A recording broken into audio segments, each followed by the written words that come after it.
tekrar şişerdi. Deliyor ya alet. Tekrar puf diye büyüyor yani şey. Valet.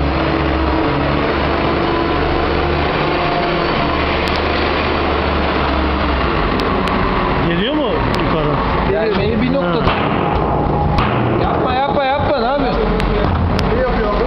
Hava yapıyor. O kendi deliyor zaten.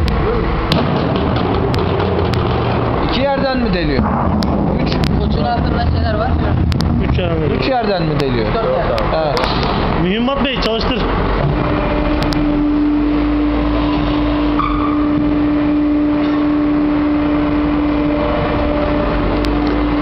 Ya bunu oyunu çok kötü sevk etmişsiniz ya. Altında bir palet yok, bir şey yok. Yukarıda taşıyacağımız bir kanca yok. İndireceğiz diye burada uğraştı çocuklar.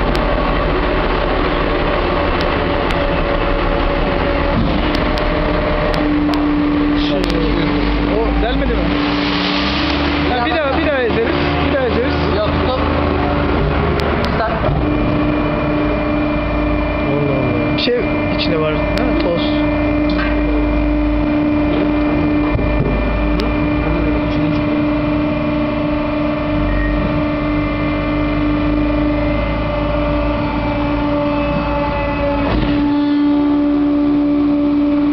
Hava ne kadar enteresan bir şey ya.